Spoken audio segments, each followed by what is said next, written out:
By the spring of 1945, the Third Reich had not simply been defeated, it had come apart at the seams.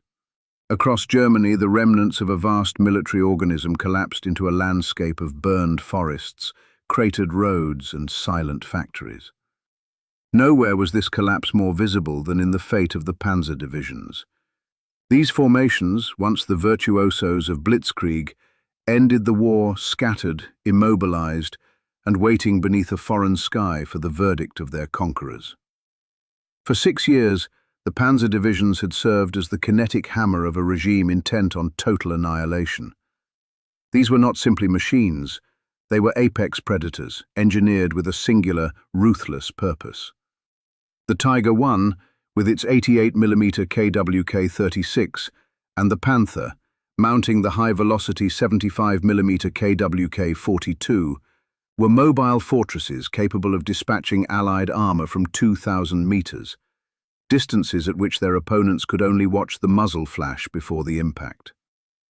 From the frozen steppes of Kursk to the claustrophobic hedgerows of Normandy, these machines claimed a toll measured in the millions. They generated a psychological terror so profound it earned a clinical designation among Allied crews, Tiger fever. They were the instruments of a war of movement that enslaved a continent. But on the 8th of May, 1945, the engines stopped. The roar of the Maybach HL230 motors was replaced by the wind whistling over cold steel. In the assembly areas, or Sammelgebiete, of Austria and northern Germany, the silence was absolute. The Allied advance revealed the sheer scale of the disintegration. In the sprawling prisoner camps along the Rhine, more than 1 million Germans passed through the gates, among them thousands of tank commanders, gunners and mechanics.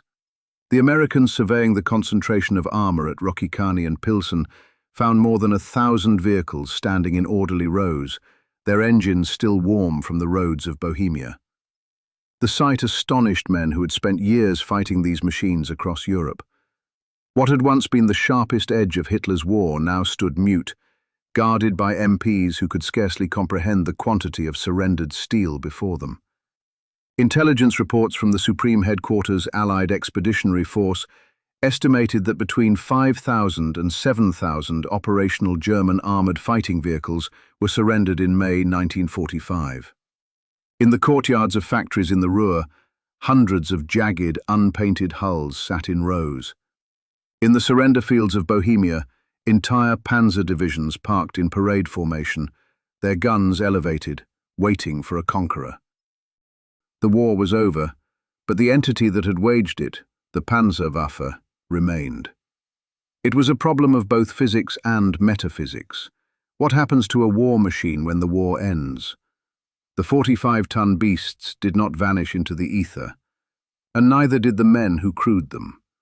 The crews of the Panzer Lehr, the survivors of the Großdeutschland, the remnants of the SS Panzer Corps, they were all still there, standing beside their silent giants. This is the story of their afterlife. It is a story of how the machines became currency, test beds, and mercenaries. And it is the story of how the men, the architects of annihilation, were broken, investigated, and ultimately weaponized once again. The Panzerwaffe died in Berlin, but its ghost would haunt the Cold War for 40 years. The end of the Panzer divisions was not a clean military conclusion, but a process of attrition, confusion, and exhausted defiance. It was a chaotic, staggered collapse, driven by a single desperate geographic imperative: go west. In the final days of April and early May, the discipline of the Panzerwaffe held, but its objective shifted from victory to survival. The men inside the steel hulls knew that to surrender to the east was a death sentence. To surrender to the west was a chance at life. In Bohemia, the 5th Panzer Division attempted a final march to the American lines. Its crews still behaved with a professionalism that impressed even their enemies. Civilians saw long columns of armour rolling over ridges and lingering in valleys, engines idling in the cold dawn as officers negotiated with Soviet patrols for safe passage. Local Czech partisans watched them with a mixture of fear and fascination. Despite their ruin, the division looked intact enough to fight a significant battle. It never reached the Americans. When Soviet units blocked the roads near Melin, the final act unfolded with a savage abruptness. Soviet T-34s and anti-tank guns opened fire on the halted German vehicles, believing them to be maneuvering for a breakout. Flames and smoke rose over the fields. German crews abandoned their machines, some walking forward with white flags, others diving into ditches as fuel tanks ignited behind them. This was one of the last armoured actions of the European war, heavy with the sense of a story ending not with decision, but with exhaustion. Elsewhere, the 11th Panzer Division, the famed Ghost Division, surrendered with an almost eerie calm. Found near the Czech border, General Wendt von Wietersheim ignored orders to fight to the death. Instead, he negotiated a mass surrender to the US 90th Infantry Division. On a dusty road in Bavaria, thousands of battle-hardened veterans marched into captivity, their Panthers and Panzer IVs lined up in perfect interval spacing, engines cut for the last time. American officers later remarked that the formation looked as though it had been assembled for a final inspection. Turrets faced forward, crews stood unarmed and silent. Von Wietersheim's decision reflected a clarity that many German commanders could not muster in the last days. Further fighting would achieve nothing except needless death. The 5th SS Panzer Division Viking, by contrast, fought a different war. Composed of volunteers and ideologues, they attempted to carve a violent corridor towards American lines in Austria. The roads were choked with refugees, retreating units, and the wreckage of a state in collapse. Their remaining tanks ground forward through the forests of Moravia, fighting a running battle against the inevitable. The Soviets fought to prevent any last-minute escapes. The messages intercepted from Vikings' headquarters told their own tale. No fuel, no ammunition, no hope. Across Germany, similar scenes unfolded. The Panzer Lehr Division, once the best-equipped unit in the Wehrmacht, drifted west as a shadow of its former prestige. What had been an elite mechanized formation ended the war, relying on vehicles that had survived the chaos by luck rather than design. Officers from the 2nd Panzer Division debated whether to disperse into the mountains or to accept the inevitable. Some surrendered to small American patrols on lonely country roads, the formal resonance of the word division dissolving into the simple fact of a handful of men giving up their rifles. There were scenes of chaotic destruction. Crews drained the oil from their engines and ran them at full throttle until the pistons seized, fusing the metal into useless scrap. Breech blocks were thrown into deep alpine lakes. Delicate optical sights were smashed with hammers. The divisions did not simply surrender. They tried to erase themselves. Captain Richard Winters described a column of armoured troops in Bavaria as a spectacle of military power reduced to a human mass. His observation captured the essence of this stage of the war. The panzer divisions died not in grand engagements but in slow, disjointed fragments, surrendering by battalion, then by company, finally by individual crewmen carrying their personal effects in a single bag. The battlefield collapse was only the beginning. What followed in the Allied camps represented a different kind of destruction. The Rhine-Wiesenlager, the Rhine meadow camps, stretched across the western banks of the river like a grim monument to the disintegration of an army. Tens of thousands of men arrived each day, driven forward by hunger, fatigue, and rumors of Soviet vengeance. Among them were veterans of armoured warfare who had once believed themselves part of a brotherhood defined by steel and fire. Conditions were primitive. Rain turned the ground into a morass. Men slept in trenches scraped by hand. American medics noted cases of exposure and malnutrition in reports that bore the curt tone of bureaucratic strain. A German doctor interned at Bad Kreuznach wrote that the camps resembled biblical scenes, with men huddled together under makeshift shelters of grass and torn blankets. The contrast between the precision of the panzer divisions in their prime and the squalor of their final gathering point could not have been starker. Here, the Great Sort began. The administrative guillotine fell on the organizational structures of the Wehrmacht. Headquarters were dissolved. War diaries, the Kriegstagebuch, which recorded every engagement and movement, were confiscated or disappeared into Allied archives.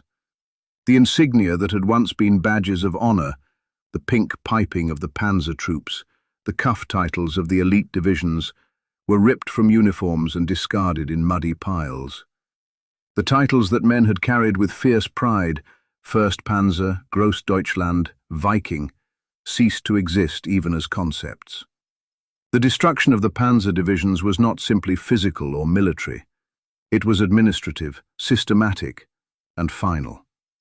A rigorous filtration process separated the men. Allied intelligence officers moved through the ranks with lists, looking for specific skill sets.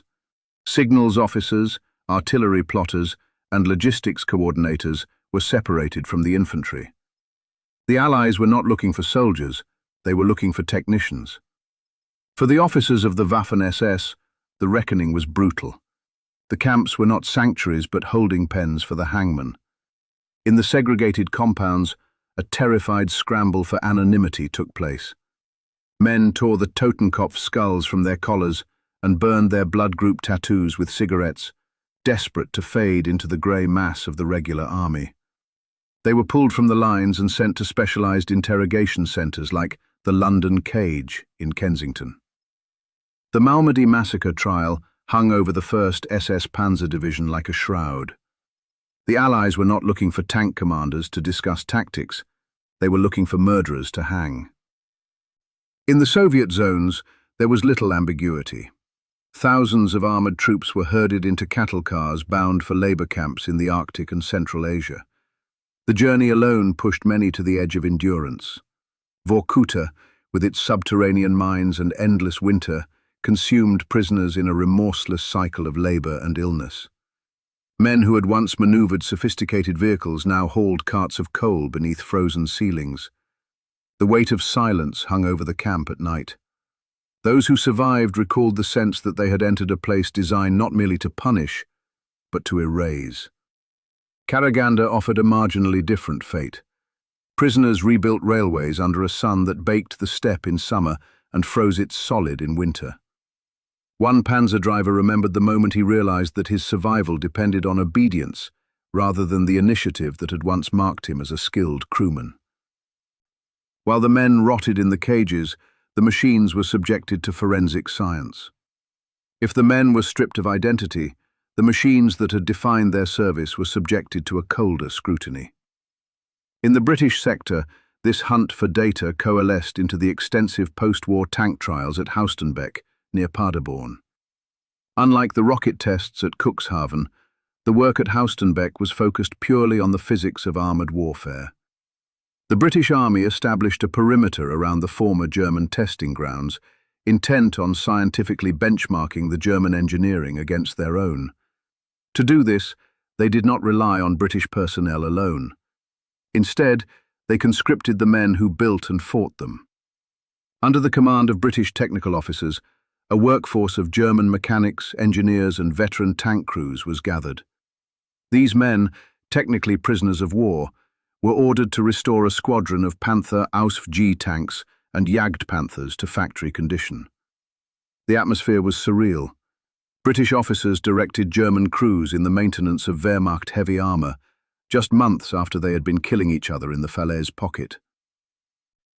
The trials revealed the tensions at the heart of German engineering. The British engineers noted with grudging respect the sophistication of the AK-7200 gearbox. One British technical officer noted in the final report, "The steering mechanism is light, responsive, and far in advance of current British designs. It allows the driver to handle a 45-ton vehicle with the ease of a light car." However, the trials also exposed the catastrophic fragility of the final drives. The double-spur gear system was prone to shearing its teeth under the immense torque of the engine if the driver attempted a pivot turn on high-friction ground. The Panther fought two battles at once, one against the enemy and another against its own mechanical frailties. The gunnery trials were even more revealing. The Panthers were pitted against moving targets. The British discovered that the Panthers' commander had an override control that allowed for rapid target acquisition, a feature lacking in many Allied tanks. More alarmingly, they discovered infrared vampire night vision gear stored in some hulls. British intelligence officers realized that had such equipment been available in significant numbers earlier in the war, night fighting might have taken on a radically different character. The Tiger was examined with a mixture of admiration and exasperation. Its armor inspired awe, yet its weight strained every aspect of its mechanical composition. British engineers studied weld marks and casting flaws that revealed the declining quality of German production under bombing and shortages. The Tiger became a metaphor for Hitler's Germany, formidable in appearance, fatally compromised beneath the surface. The Haustenbeck evaluations served as a technological autopsy. The Allies did not merely test machines, they dissected an entire philosophy of war. German doctrine had married bold innovation to industrial overreach. The findings shaped British tank design in the decade that followed. The Centurion tank, and the very concept of the main battle tank, was born from the autopsy of the Panzerwaffe. While the British dissected the technology, a neutral observer sought to adopt it. Switzerland, watching the devastation of the war from its armed redoubt, recognized a gap in its own armoured capability. They needed a tank destroyer, capable of ambush tactics in mountainous terrain, but they lacked the industrial capacity to design one from scratch. Their eyes turned to Czechoslovakia. During the occupation, the Skoda and CKD factories in Prague had been forced to produce the Jagdpanzer 38, commonly known as the Hetzer. This was a small, vicious tank destroyer, low to the ground, mounting a 75mm gun on a reliable chassis. In 1946, the Swiss government approached the post-war Czechoslovakian government with a purchase order. The Czechs, eager for hard currency, happily obliged. They restarted the Nazi production lines. The result was the G-13. To the untrained eye, it was a Nazi Hetzer. But the Swiss engineers immediately identified the flaws in the German wartime production. The original Prager engines were underpowered. The Swiss replaced them with domestic Sauder Arbon diesel engines, providing reliable torque for alpine climbing. They replaced the German optics with Swiss precision sights. Operational use in the Swiss army transformed the vehicle. The Swiss doctrine for the G-13 was purely defensive. They were not to be used in open battle. Instead, they were secreted away in camouflaged barns and rock-hewn bunkers throughout the Alps. Swiss crews practiced a unique form of warfare, the silent watch. They would position the G-13 on a reverse slope or a forest edge, engines off, waiting for a hypothetical Soviet column to enter the valley floor. The G-13's low profile, scarcely higher than a man, made it invisible until it fired. This usage foreshadowed the modern anti-tank missile teams of the Cold War. The G-13 was not a tank. It was a mobile pillbox. Switzerland purchased 158 of these vehicles. For the next 25 years, while the rest of the world moved into the jet age, the Swiss army maintained a fleet of upgraded Wehrmacht tank destroyers. It was not until 1970 that the last G-13 was finally retired, a testament to the enduring utility of the design when stripped of the desperate, rushed manufacturing of the Third Reich. West of the Rhine, the desperation was economic rather than tactical. In 1946, France possessed an empire to defend, but lacked the heavy industry to equip a modern army. Their solution was pragmatism born of desperation. The French army resurrected the enemy's armor. The 503rd Régiment de Chars de Combat was stationed in Mourmelon. In 1947, they were equipped not with French or American tanks, but with captured Panzer V Panthers, primarily the Ausf G model. For the French crews, this was a logistical and psychological challenge. Many of the officers had fought against these very machines in the liberation of Paris. Now they were painting the French tricolour over the German Balkenkreuz. Daily life in the 503rd was a struggle against entropy. There were no spare parts. The French War Ministry had to secretly contract German companies to manufacture gaskets and filters. On the parade ground, the Panthers looked formidable, but in the motor pools, it was a different story. Veterans of the unit recalled the cannibalization rota. To keep one tank running for a field exercise, 2 others had to be stripped. The operational readiness rate rarely exceeded 40%. The French crews learned quickly that the Panther was a prima donna. It required meticulous maintenance. The turret traverse mechanism, driven by a power takeoff from the main engine, was weak. If the tank was on a slope of more than 20 degrees, the turret could not rotate uphill. Debates within the French military considered deploying Panthers to Indochina, yet the idea collapsed under the weight of practical realities.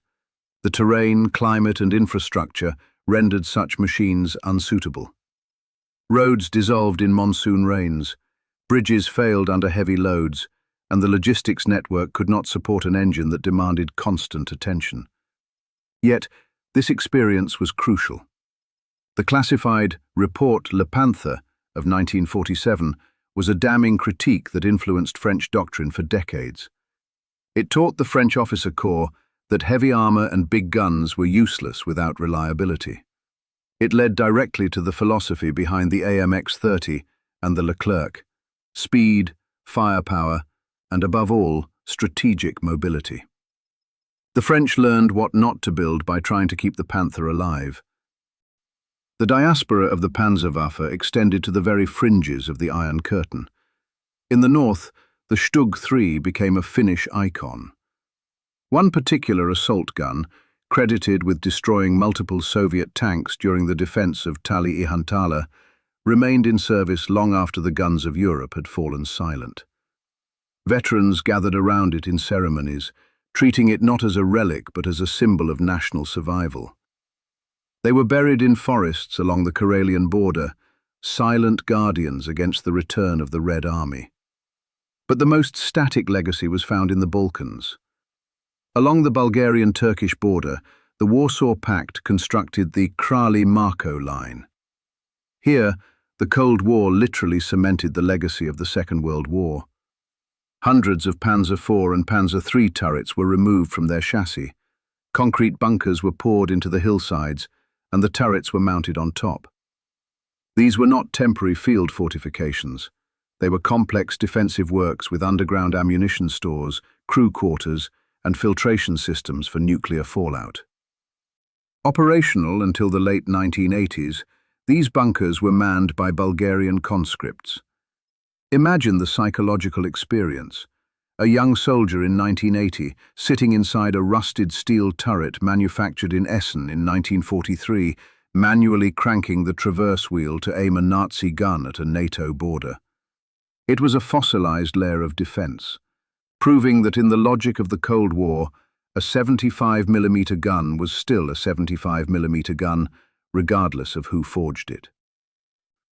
The intellectual legacy of the Panzer divisions persisted long after their vehicles had been reduced to scrap.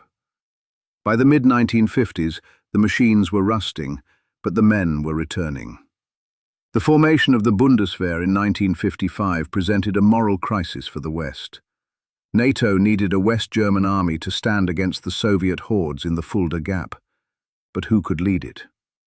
The only men with the experience to command division-sized armoured formations were the veterans of the Panzerwaffe. And so, the Grey Men returned. Generals like Hasso von Manteuffel, Hermann Balck, and Fridolin von Zenger und Etterlin became architects of the new German defence policy. The West accepted a comfortable fiction, that the Panzer professionals were distinct from the regime they served, largely ignoring the role many divisions played in the atrocities of the Eastern Front. It was a necessary lie, forged in the shadow of the Soviet threat, allowing the architects of Hitler's war to become the guardians of the free world. The denazification process for these officers was specific and pragmatic. The Allies were less interested in their politics and more interested in their tactics. They wanted to know about mission-type tactics. They wanted to know how battle groups were formed on the fly. They wanted to know how to fight the Russians outnumbered 5-1. The Soviet Union conducted its own study of German operational methods. Captured officers provided insight into the flexible command culture that had enabled the panzer divisions to react quickly under changing battlefield conditions. At the Frunze Academy, instructors dissected German maneuvers, drawing lessons that influenced Soviet doctrine for decades. The irony was profound. Russia had borne the brunt of the panzer assaults during the war, yet in the years that followed it adapted elements of German thinking into its own approach. When West Germany rearmed, these former panzer officers contributed to the design of the Leopard 1. This tank emphasized mobility and firepower over heavy armor, reflecting lessons learned from the failures of the Panther and Tiger. The Leopard became a symbol of a new Germany, freed from the shadows of its past, yet shaped by the experiences that had forged its armored heritage. The Panzerwaffe was dead, but its way of war had conquered the world. For the machines that didn't find new owners, there was only the blast furnace.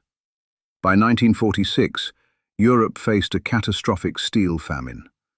The rebuilding of Germany required raw material, and the most abundant source was the very armor that had failed to defend it. Industrial salvage teams deployed across Normandy and the Ruhr. This was dangerous, terrifying work. Workers, often displaced persons or former POWs themselves, used acetylene torches to slice apart Tiger 1s and King Tigers. The dangers were visceral. Tanks were often still loaded with live ammunition. A spark from a cutting torch could detonate a forgotten 88mm shell inside the hull. There were horrific accidents, men vaporized while trying to recycle a war machine. But the economic impact was undeniable. The high-grade nickel steel of the early war tanks was melted down and reborn. It became the girders for new bridges over the Rhine. It became the rebar for the apartment blocks of Cologne.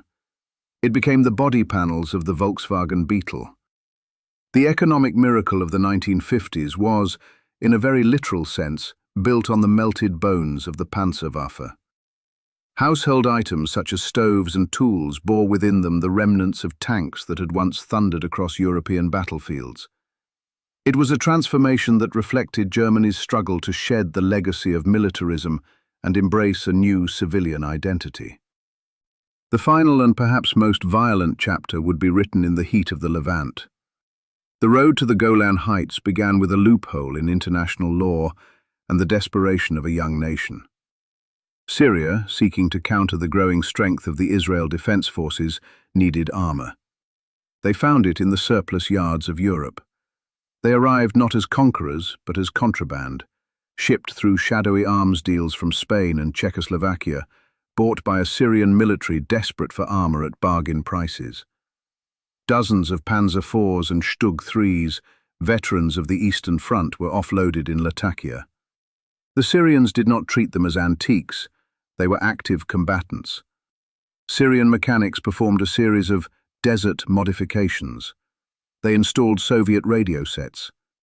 They welded mounts for the heavy 12.7mm DSHK anti-aircraft machine gun onto the commander's cupolas, creating a strange hybrid of Axis engineering and Soviet utilitarianism.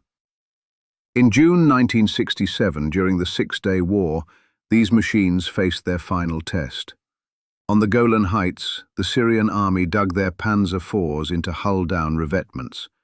They were used to shell Israeli kibbutzim in the valley below. Imagine a Syrian tanker sweating in the heat of the Golan. He climbs into a machine built before he was born. The labels on the instrument panel are in German. Achtung! Feind hört mit! Attention, the enemy is listening. He is fighting a war against Israel using a tank designed to conquer France. When the Israeli counterattack came, led by Centurions and Super Shermans, the engagement was a forensic demonstration of obsolescence. The Panzer IVs possessed optics that were still excellent, capable of acquiring targets clearly. But they were static. In the heat of the Golan, the traversing motors struggled. On the rocky slopes, the suspension, designed for the flat Russian steppe, was too stiff. The Israeli Centurions, with their stabilized guns, could fire on the move. The Panzers had to stop to fire. In that split second of stillness, they died. The Israeli sabot rounds tore through the frontal armour. Eyewitnesses described the Panzers brewing up instantly, the dry ammunition storage turning the tanks into incinerators. Israeli soldiers examining the wrecks found German instructions still affixed inside the turrets, preserved by the dry climate. This was the last time German armoured vehicles fought under fire. They had become relics of another age, outmatched yet still recognisable, standing on a battlefield that had never been part of Hitler's war. By the end of 1945, the Panzer divisions no longer existed. Their tanks had been captured, scrapped, or repurposed. Their men had been scattered across camps from the Rhine to the Arctic. Their headquarters had vanished into Allied archives. Yet their influence did not disappear. Modern armoured warfare still reflects ideas refined by German officers during the 1930s and tested during the brutal years that followed. Mission command, decentralized initiative, and the decisive use of armour remain central principles of mechanized conflict. The Panzer divisions were born in fire and destroyed in surrender. Their machines were melted down and recast. Their men endured captivity or returned to lives irrevocably altered.